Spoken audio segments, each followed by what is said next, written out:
we are stirring the lagoon today, and hopefully all night. We'll see if we can get that tractor to run, but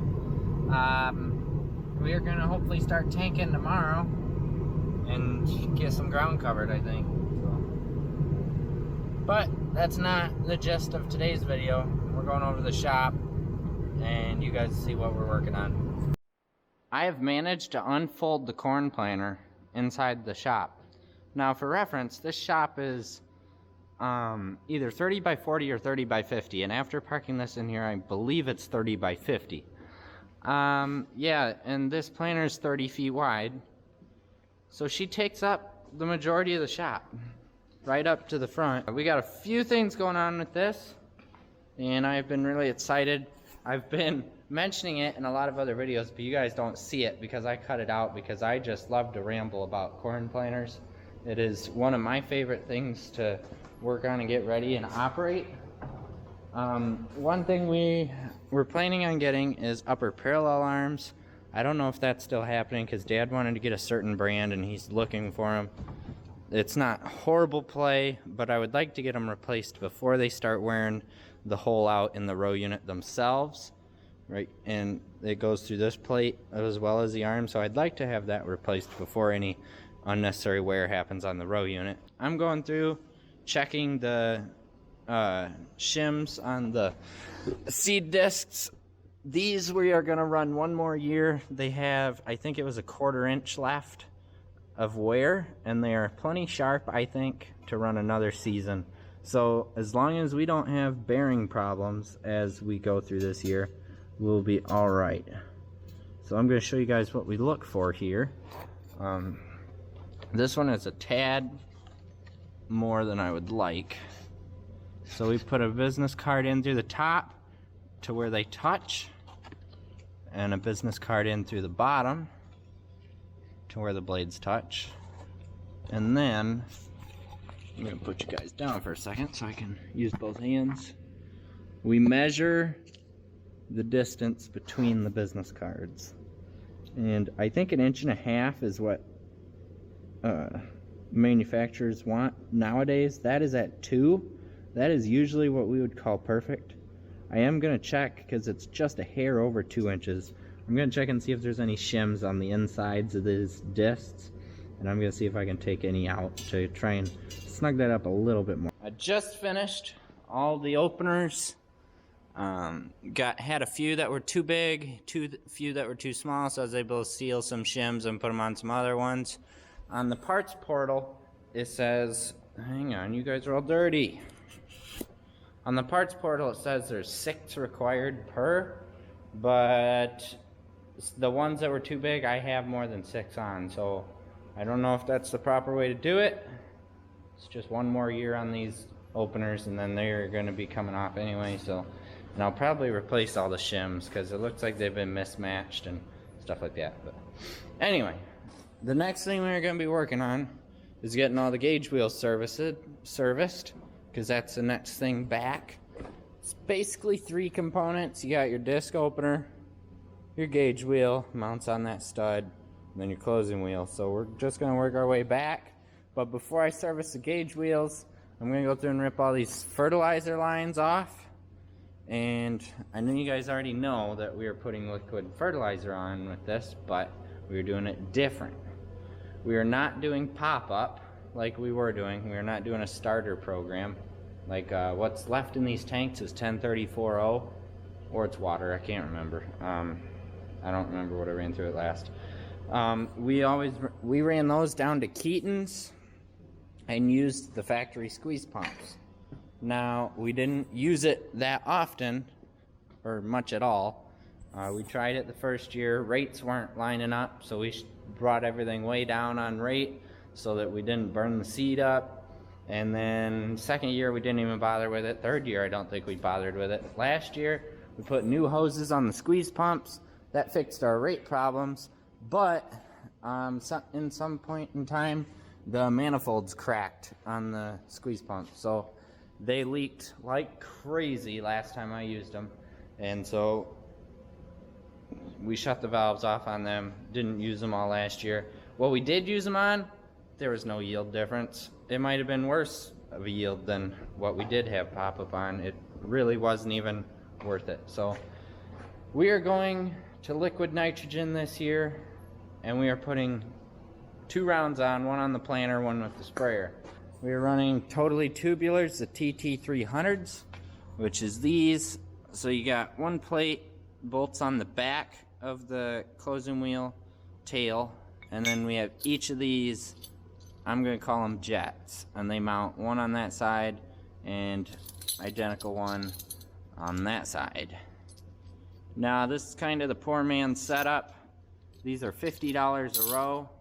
What we want to get is the 360 bandits. They go, you take your gauge wheel tail off and they go up in there in between, and there's 2 discs, and then it injects it behind the disc. That is what we want because it is better for no-till, but they are also $365 a row. Not something we can shell out at the moment. So we're doing it with this. Once we get those on, they'll be shooting down. We're aiming for about 2 inches on both sides of the seed trench. We're going to be dropping the squeeze pumps, dropping the rate control gearbox thingy off, and we have 2 10-gallon per minute electric pumps, 1 for each end of the planter, 6 rows each. We got manifolds coming. That is all going to be here next week sometime. And our Y drops will also be here next week, I think. So that is what we're looking at for fertilizer.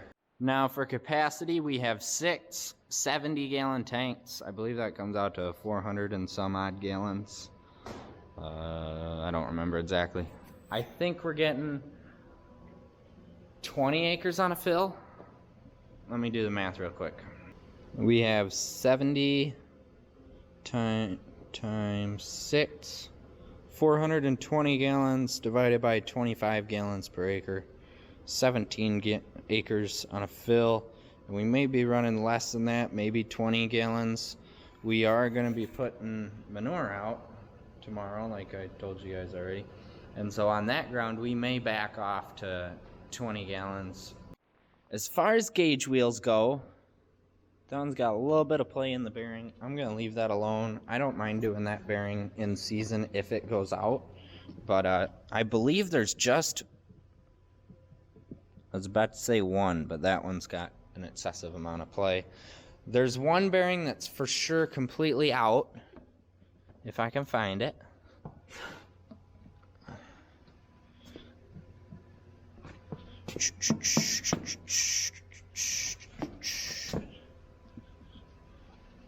Okay, it disappeared on me. I don't know where it went.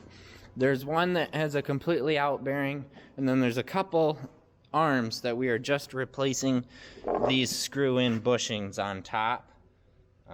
There's some that have some play, but I think it is this on the row unit that is causing the play. Some of them have some pretty bad wear, and so I don't know how to replace those.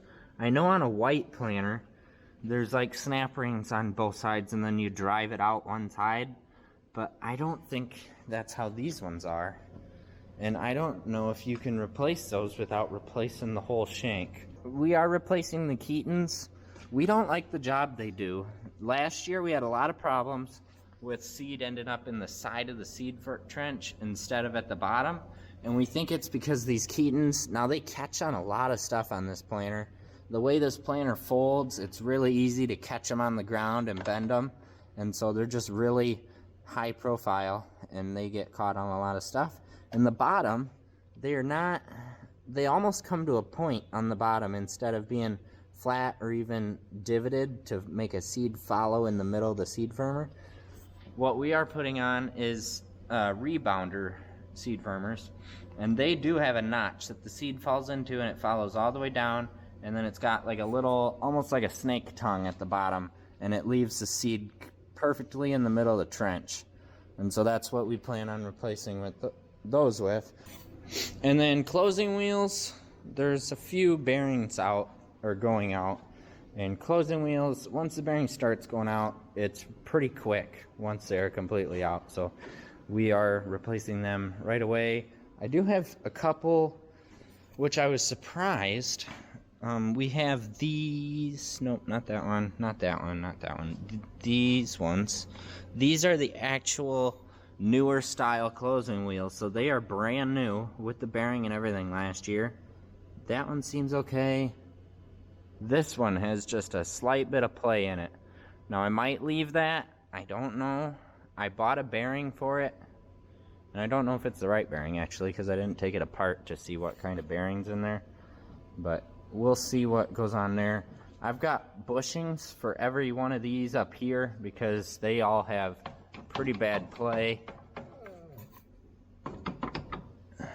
And then I believe that is mechanically everything that's changing on this planter.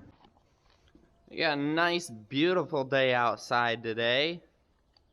Not really, but according to drought maps we are in a drought at this point in time, so rain is fine. We're fine with it. So today we are back to working on the planter. I got all of my manure tanking done over the weekend, and we worked in here a little bit last night, but we got some more work yet to do.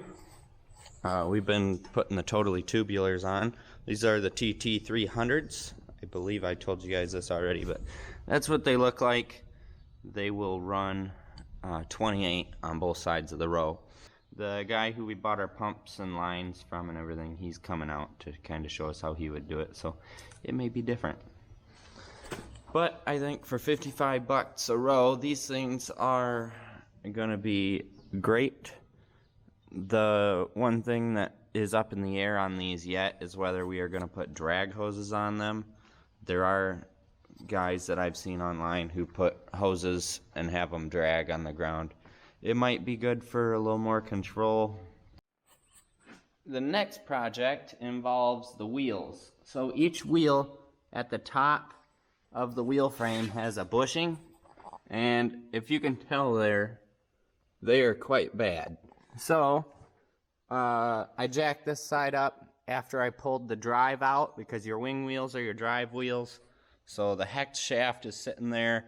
The two anti-reverse clutches, that's what I'm going to call them, are sitting up on my bench. They are what the chains hook on, and if you back up, it ticks and it won't drive the drive system backwards, or else you'll start damaging stuff. So I have the first bushing out, and that feels pretty good. I'm about to put it in. So what I did was I took one side off. The way this is here is you got these brackets.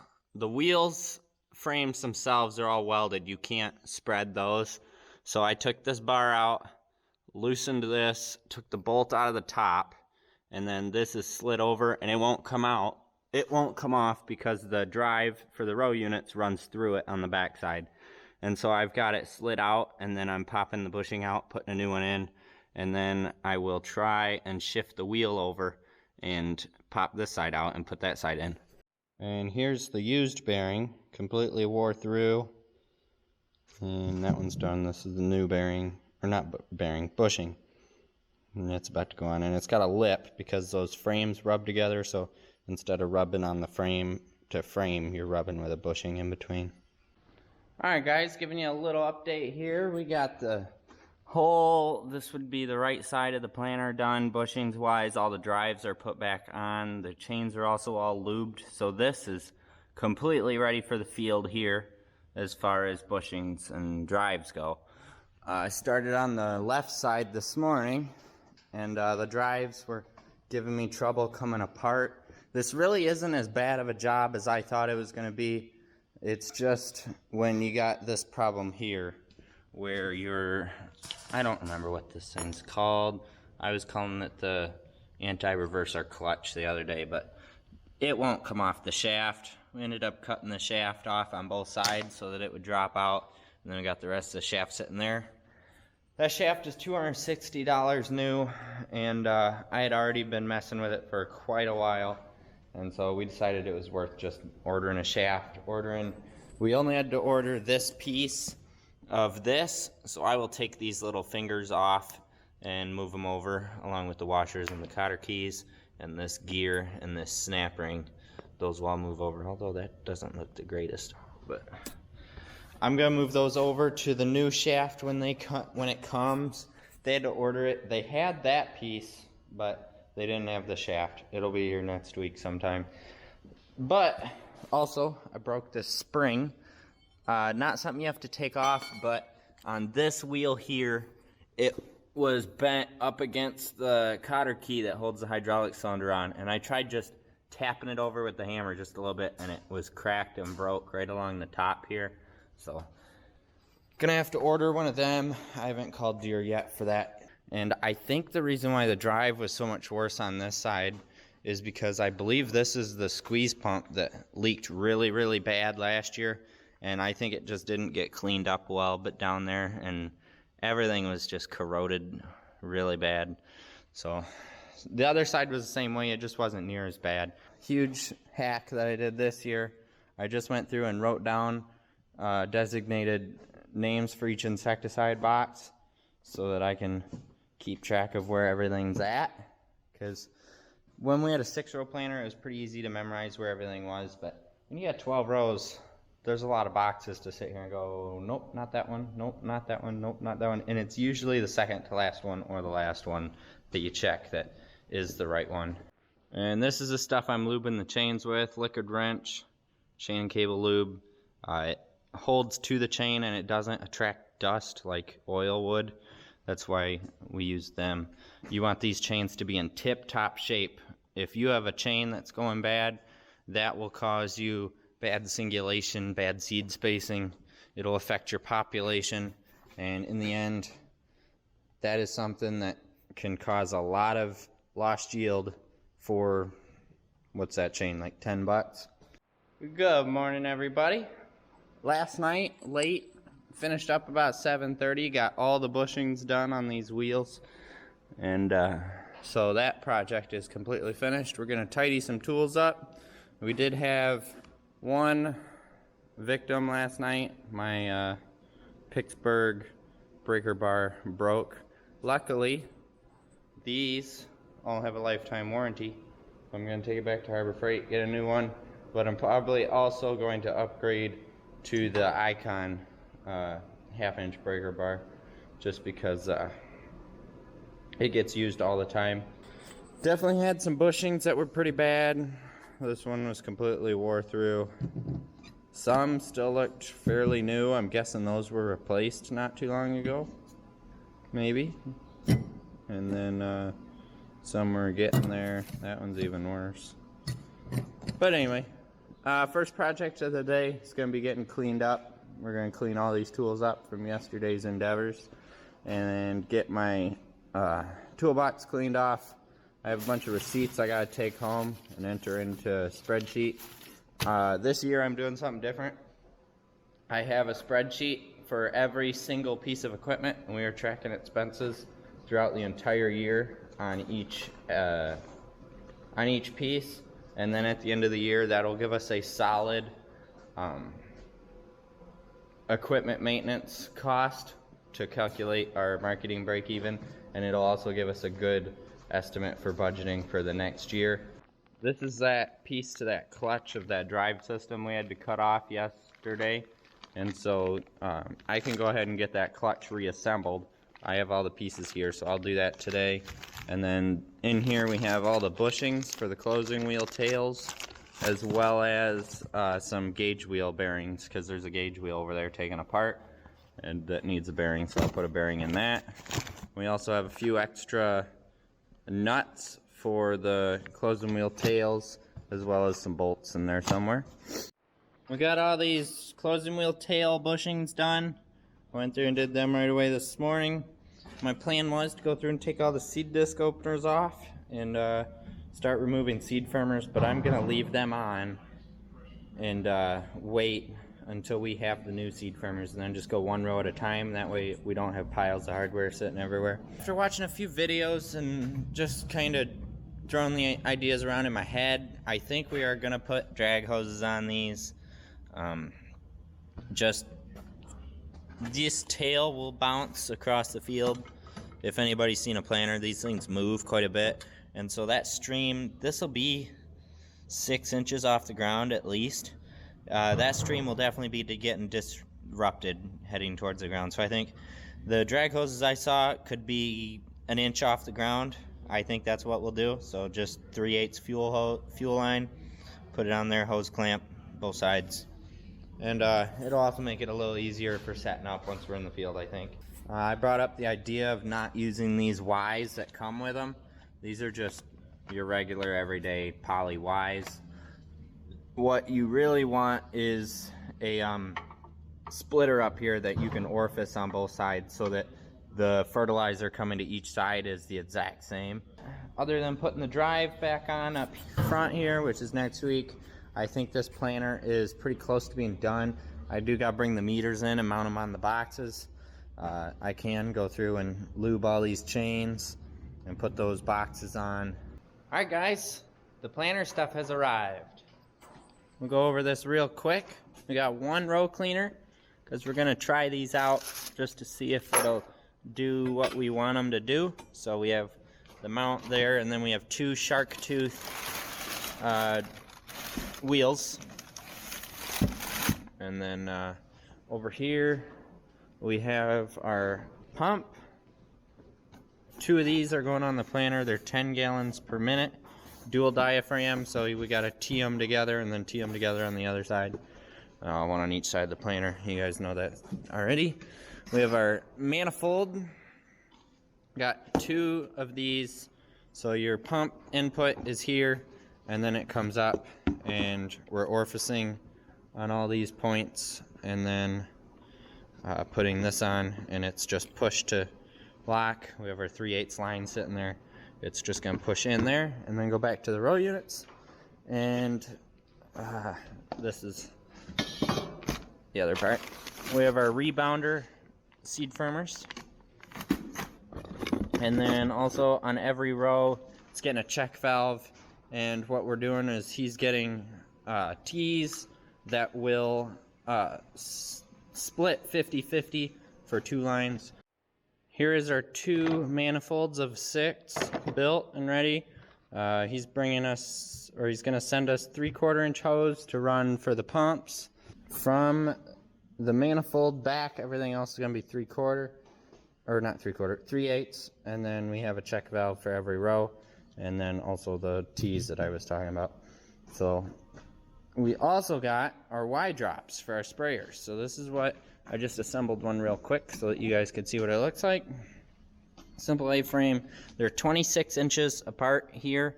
I'm telling you guys this because looking online, trying to figure out how to build our own Y drops, there's a lot of stuff that isn't mentioned.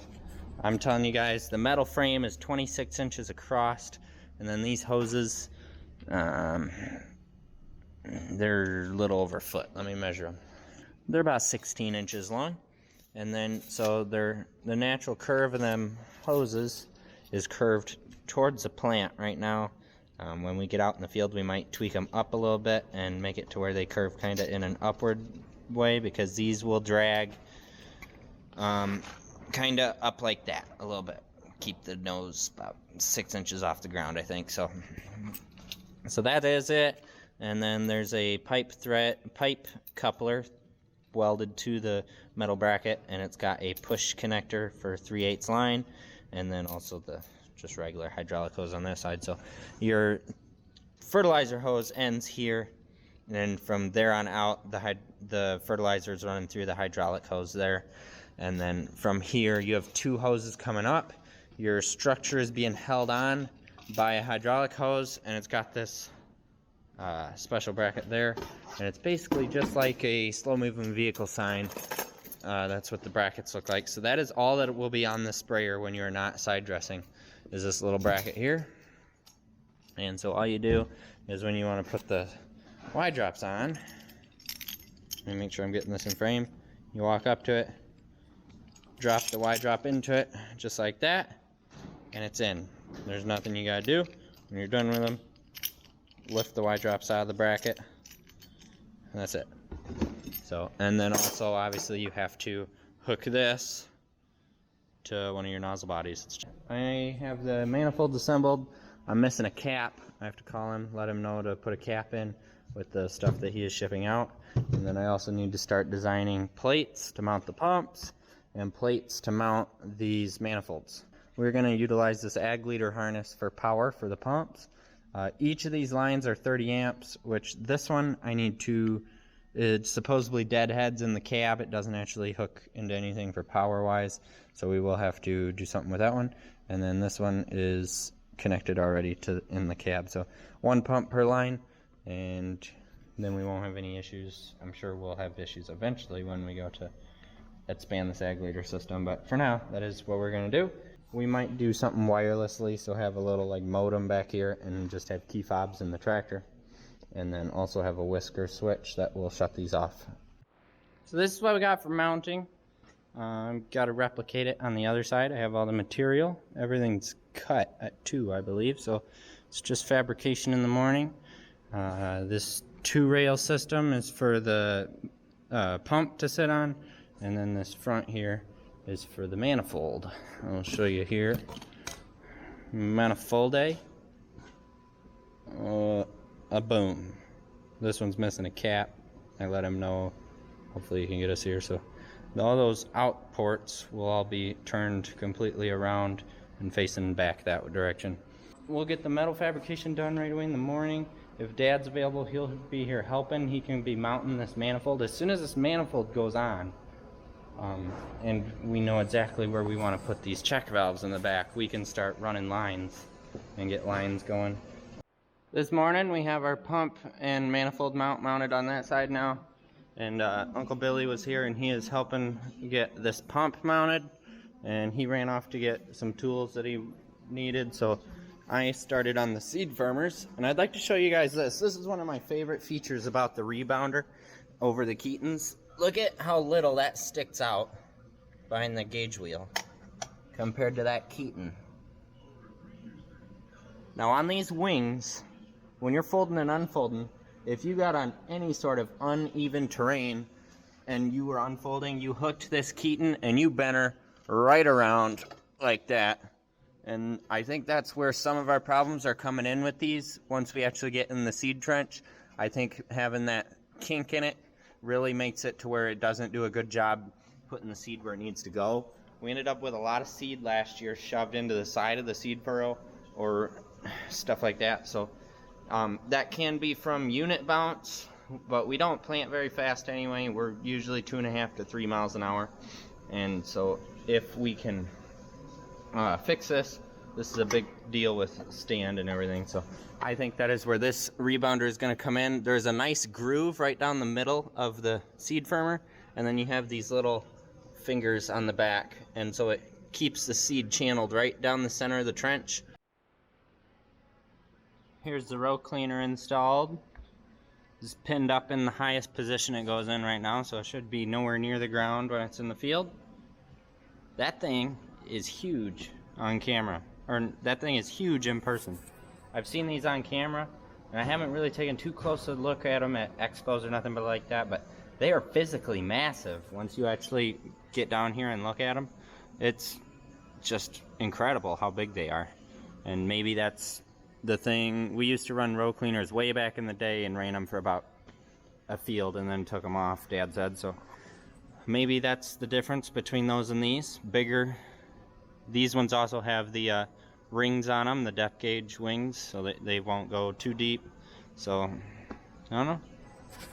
But we got one, and we'll try it out and see if we like it. We'll start buying more. If we don't like it, gotta find somebody to buy this one then.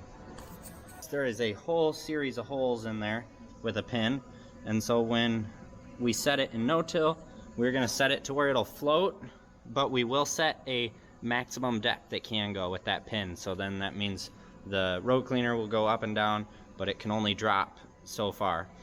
And then also in tilled ground, we will set it probably in a rigid position, but we are going to set it to where these fins are just barely in the ground, or maybe not even in the ground, maybe floating along the top of the ground. And so when you get clods or surface rocks, it'll just push them out of the way, and that way you got a smoother ride for your row unit, and then also you won't be chipping your seed openers on rocks. We got our pump mounted and our manifold all mounted up, so that is where those two things are going. And so we just got to route some wiring out. Still trying to figure out the controls. probably going to be a whisker switch on the planer somewhere that will shut off both of them when the planer lifts up. And then we will have a wireless switch, like a key fob, to turn them off if we need to from the tractor. And then also on each side we will have a master switch somewhere around here, so that like for instance my intercrop plot that I'm doing, I'm planting half of the corn with half the planter is going to be planting corn, half the planter is going to be planting beans, and we don't need the bean side putting 28 out, so we will be shutting that side of the planter off and just running 28 on one side, if that makes sense. So that way I can, before we start that, come back, flip a master, make sure the one motor on the one side won't run, and then the other side will. It has been so long since I've picked up a camera. It has been at least 2.5, maybe even 3 weeks since I've recorded the last clip. Guys, we finally have this planter just about wrapped up. I can't say done because I'm waiting on one part from Deere, and then I know 100% that the rest of the parts are sitting here to finish the project. The one thing we are waiting for is this. I think they're called quarter turn valves, and yeah, I cracked this one in the process of threading this adapter into it. So today's Friday. Wednesday Deere will have this valve in, and then all we have to do is take this whole conglomeration and it's going to thread right there onto the valve, and then we'll just have to run a hose from this bib to this bib on the pump, and then a hose from this bib on the pressure regulator back to this bottom bib, and then the planter will be 100% complete. I just finished wiring this all last night. Just got all the finishing touches put on this morning. Okay, so let's go through this from step 1 to the back of the planter, where the final step is of application. So we go from the valve to our strainer. This is an 80/20 mesh strainer. It should catch pretty much everything that would cause problems in this system. We could then come down to the tank output, we'll call it. It comes up to the pump input. These pumps are dual diaphragm, so they have to Y, go into the diaphragms, and then come out and Y back together again. This then comes around to the pressure regulator. I think he said we were going to be running around 20 psi to get the proper rate. We have Wilger orifices in here. But anyway, this comes up through the bottom of the pressure regulator, and this is just teed in, so you have flow coming past it. This is just reading what the pressure is on this line, and anything over what you have it set to comes out the back here, comes around underneath, and back to where our tank output is. Right underneath that, it just comes back in. So you have like a recirc loop to where anything that goes over the pressure of what you really want, or anything over the pressure of your rate, goes back into the input loop and goes back to the system again. From there, we come up to our manifold. These are Wilger manifolds, and so we got 3 and 3, and then we also have the same 3 and 3 on the other side. And because of the way this planter folds, we have 3 that can go back immediately, and then we have 3 that have to go all the way down to the center and then pass back and then go all the way back down and go to those 3 rows on the other side. We have orifices in each one of these controlling our rate going back, and then also, well, I believe that's everything. So with these Wilger manifolds, Wilger, I don't remember the pronunciation, we can pop these out very easily and install red balls or anything like that on top of these. Eventually we will probably go with an electronic monitoring system that can then go up to the cab and monitor on the InCommand 1200. That is down the line though. We went the cheapest entry level route we could. So this, we're going to be setting our pressure, and then we have to keep a consistent speed in the tractor. And I mean, if we get into a field and it feels like we're planting too fast, the ground's just not smooth enough, we can come back here, dial the pressure down, and then get back in the cab and slow down a bit. We come to the back, we have our lines coming down to the row units, and we'll go to the end one where it's the most visible. Line comes down, forgot to cut a zip tie. We have a 5-pound T-jet check valve here. So when we get up on the end of the field and we shut those pumps off, these lines would all completely siphon out. And so then you would have 20, 30 feet when you turn around and get going again, that you would not have any fertilizer coming out because it would have to sit there and reprime all the lines. So this check valve will, as soon as the pressure gets less than 5 pounds, this will pop and it will hold the fertilizer from here back. And so then when you set the planter down and the pump reaches pressure again, you are just priming this little short run of lines. So you're only talking about maybe a 5 or 6 foot gap with no fertilizer, which in that case a corn plant could probably reach it, being on the outside part of that. So next we have these. I don't know what brand these are, but they are some sort of siphon device that this flow coming down from this tube, it will completely split it 50-50 between these two lines that come out of it. And so those come down. This is just a quick coupler that's shark bite. Everything back here is all push in shark bite stuff. So it shark bited right onto the totally tubular. And then the other thing we need to do once we get outside and we can put this planter in the ground so that we know clearance and stuff back here, we have 3/8 fuel line that we are going to be putting on these back here and creating little drag hoses. They might not touch the ground. They might drag just like a tiny little bit, but that is what's going to make it easier to set these once we go into the first field. We're going to try and have them set 2.5 inches away from the seed trench. And then once we have them set, this thing bounces a bit going through the field like this. So having drag hoses on this will keep it to where there's an uninterrupted flow all the way down to the ground. Then you won't have 28 splashing everywhere, because this is going to be a solid 5 inches off the ground. So with that bouncing, that stream would just be bouncing all over the place. Powering the pump, we come up here. We have our existing ag leader harness. This is our seed sense module. I don't know if I explained how this works. It's very simple. You have all this back here. This is for a lift switch, which we don't have, and you guys may be questioning that with this fertilizer system, but I will explain what we are doing in a minute. This is the kit that tees into your existing sensor harness. This one is a John Deere factory harness. Some of them have Dickie Johns. You just have to get the right adapter and they plug right in. And then this little 4-wire Deutsch connector comes up to this can harness, and that is all it takes to run all of that information up to the cab.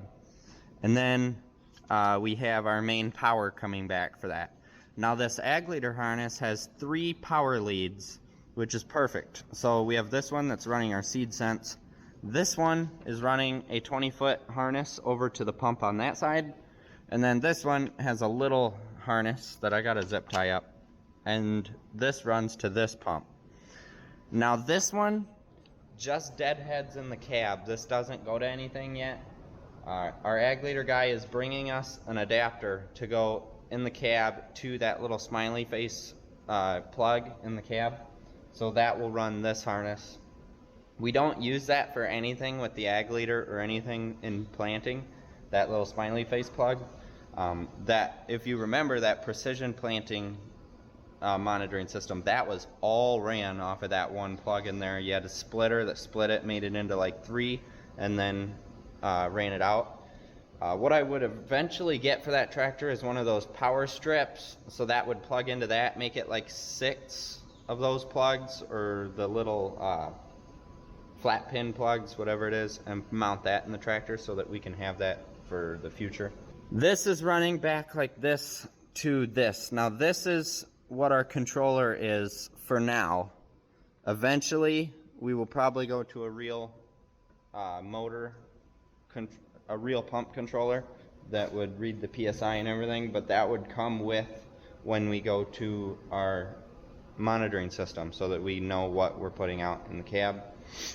This is a wireless transmitter for 12 volt power. So we have 12 volt running into it, and there's a relay or solenoid or something in there that will trip when we hit the button on, I have them labeled just in case they came pre-programmed.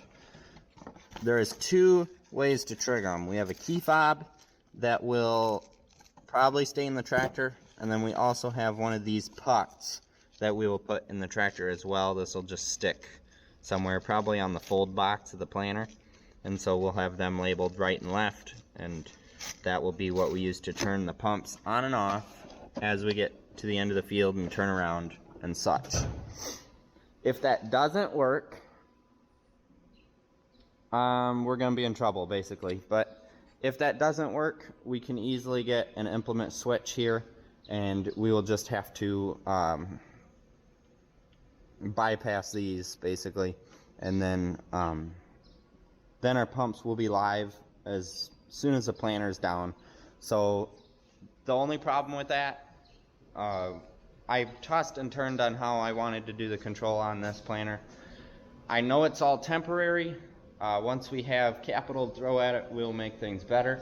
But for now, my problem with just having an implement switch is when I go to fill, I like putting my planter down so the seed boxes are easier to reach, all that sort of deal there. And so I don't want it just pumping fertilizer out, and I didn't want to have to come back to each pump and hit a solid switch. That's still, you're wasting fertilizer. It's just not an efficient way to do things. I found these. We were talking about doing these and an implement switch. We could still do that, but the problem is the way these work is if they lose power, they default to off. There may be a way to take these apart and undo that, but I'm just figuring on if I did put an implement switch on here, I would end up having to hit on every time I turned around anyway. So I just think it's better to have these and just do the on every time and off, and we'll just figure it out as we go. I did also put a indicator light on each side. I don't plan on doing a lot of planting at night with the corn. I can do everything in 2 days pretty easily without long hours. So, but these are on here just in case, you know, you always have that field where you're trying to get done and you gotta run in the dark for a little while. I don't want to not know that these pumps are not on and then screw up that whole last section of that field that could have gotten fertilizer, but it was just a simple thing that I could have fixed if I would have known the pump wasn't on. That's what those are there for. Little $10 insurance policy, not gonna hurt anything as long as they work. And then yeah, those just wire together here, and then they go and feed the pump. I hope this helped you guys. I hope you caught some ideas on how to kit your planter out in the future. Like I said, control wise, this planter is going to change over the coming years. This is to get us started. This is basically a starter package, let's say, and eventually we will expand into bigger and better technological advances when it comes to planter fertility. Anyway, I want to thank you guys for watching. Like, comment, and subscribe, and I'll see you in the next one.